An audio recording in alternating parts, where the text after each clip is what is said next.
I've been on this sort of spiritual path for um, quite a while now, probably around 15 years or so.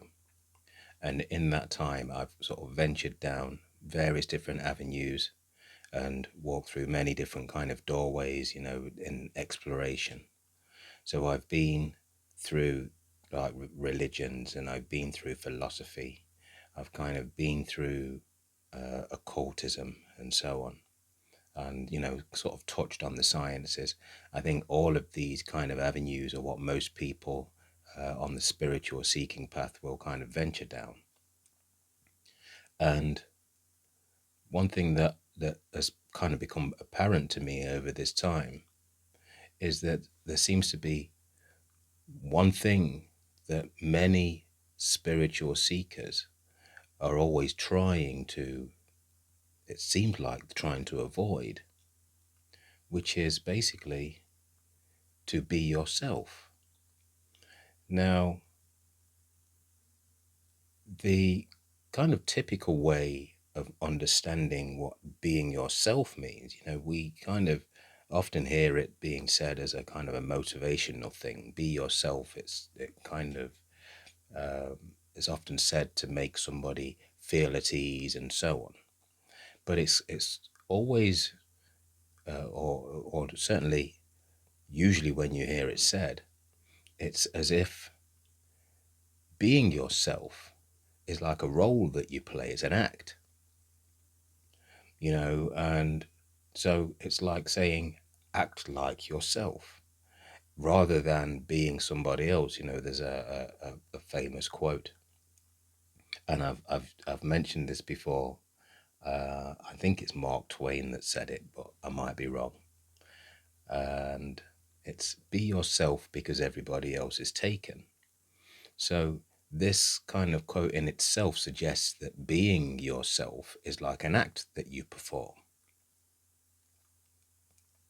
But then the reality is, you cannot be somebody else. You might be able to act like somebody else, or at least try to, but you can't be anybody else.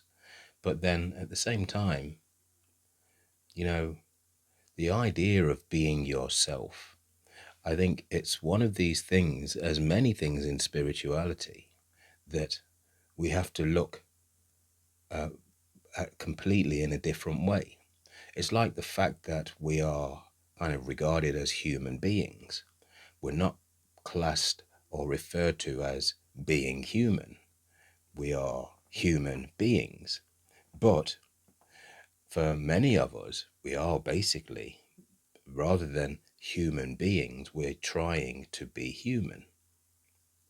So the word being in this respect, it's something that I think requires sort of us to look at. We have to look at it to understand what it means. And in that process, we're trying to understand ourselves as a whole.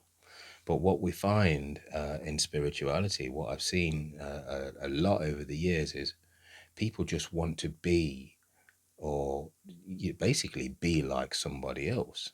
So you might see somebody that's appears to have achieved this kind of role or this kind of status or doing this kind of performance or act or these kind of things. Often things like occultism, tarot cards and astrology and psychics, mediums, and all of this kind of stuff. These kind of things are quite attractive to most or to many individuals on the spiritual path. But then when it comes to spirituality, again, even the word spirituality and being spiritual, or a spiritual seeker or whatever, it can carry many different connotations. And, certainly when I was sort of first getting into it, and this is why I ended up exploring all these different avenues, is because all of these things are grouped together under the banner of spirituality. So your first impressions are going to be that it's all the same thing. But with a certain amount of discernment, and if you pay enough attention, you can see that it's not all the same thing. Many of these things are completely different avenues.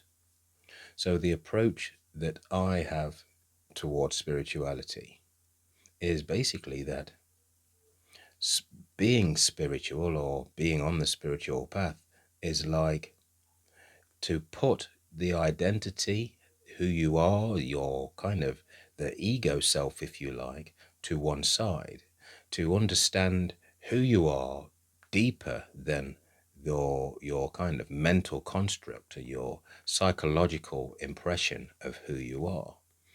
So once you put aside the identity that we have learned to be, once you put that to one side and you put aside all of the thoughts and ideas about who you are, then what remains? How do you define yourself when without thought? And do you exist without thought? Well, yeah, of course. You have this experience, you have this awareness, you have this kind of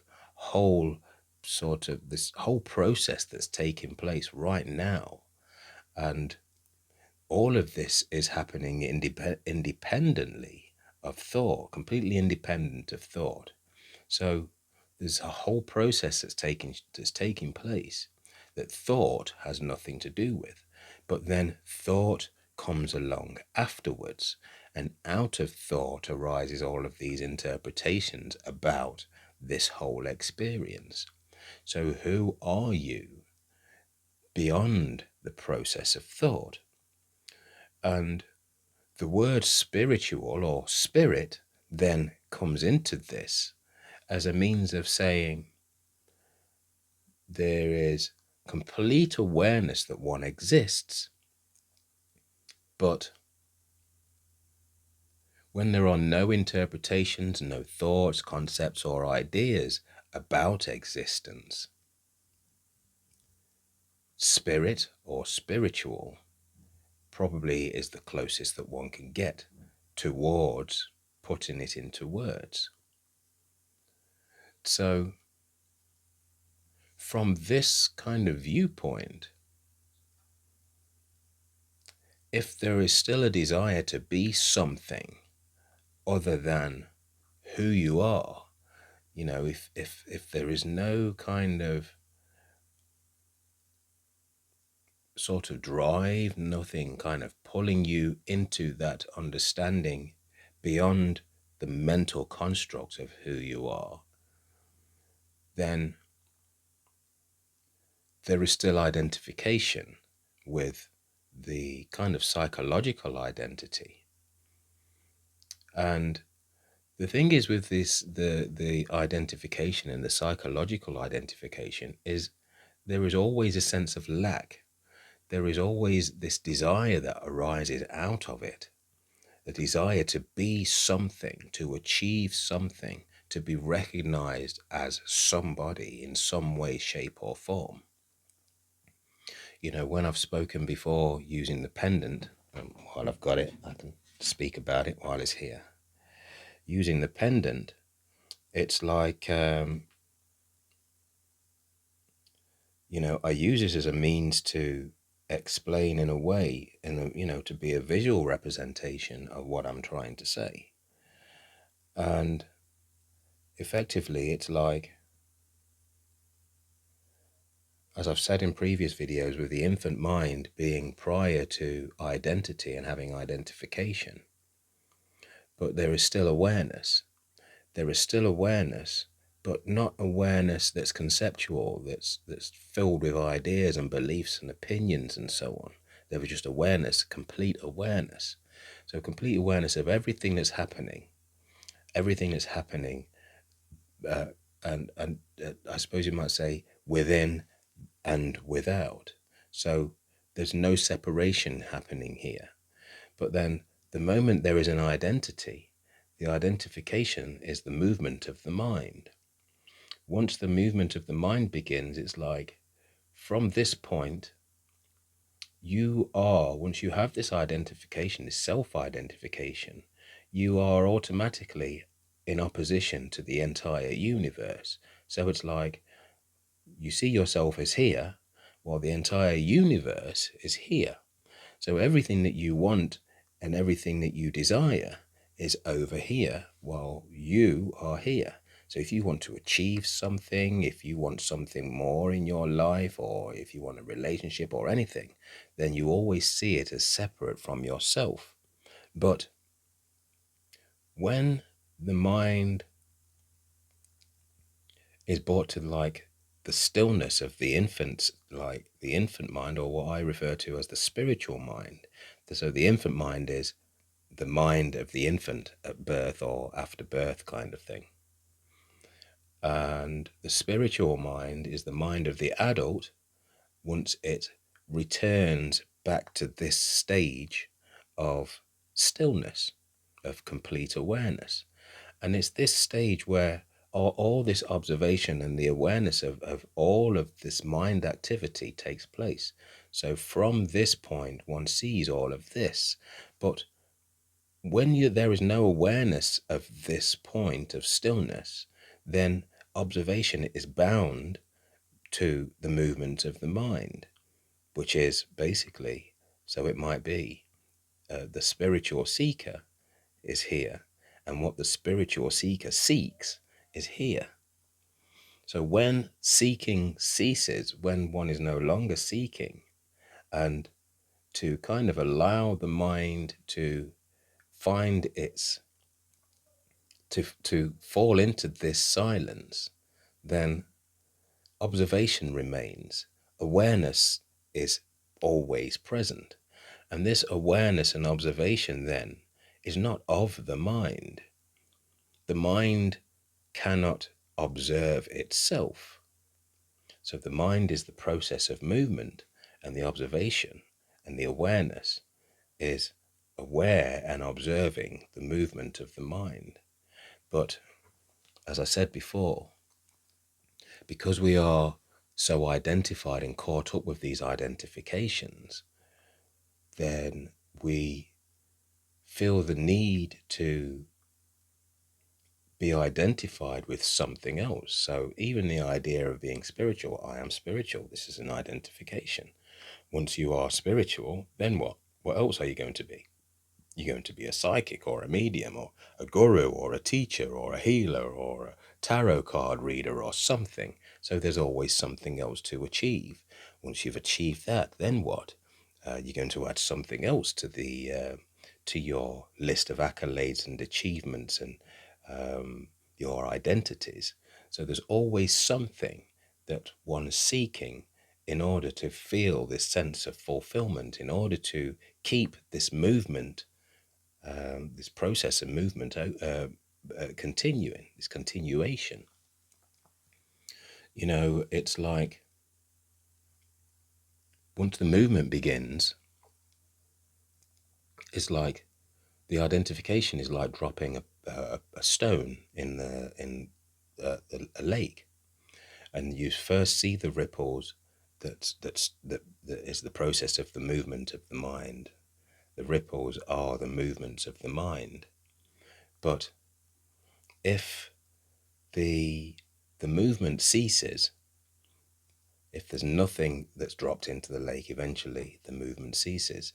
And in that stillness, it's like suddenly everything becomes clear. Because when the mind is still, awareness, observation remains. Awareness and observation doesn't cease. It's ever present. It's the essence of who you are. But we won't realize that essence as long as there is a desire to be something, to be identified with something. So being, in a spiritual sense, isn't an act. It is, in a sense, to surrender the act. To be yourself isn't to act like yourself, because how do you act like yourself? You have to know how yourself is supposed to act. So to be yourself, in my view anyway, at least, is to bring yourself, which is your kind of psychological identifications and impressions, into being. Bring your your mind into stillness, your mind to that point of stillness where you are no longer kind of being dragged around by the mind. You know, if you tell somebody to be yourself, if they are anxious, nervous, or whatever in some situation, they might be going for an interview or something, and you say, oh, just be yourself. Well, essentially, what you're saying is get out of your mind, get out of that mind stream that's dragging you around and making you anxious. Bring yourself into being, because in this being state, calmness is restored.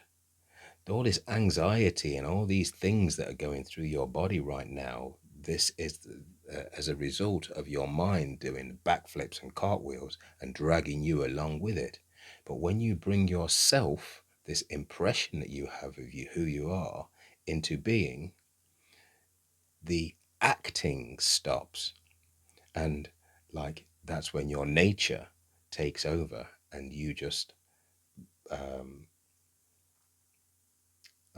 and what's supposed to happen just happens.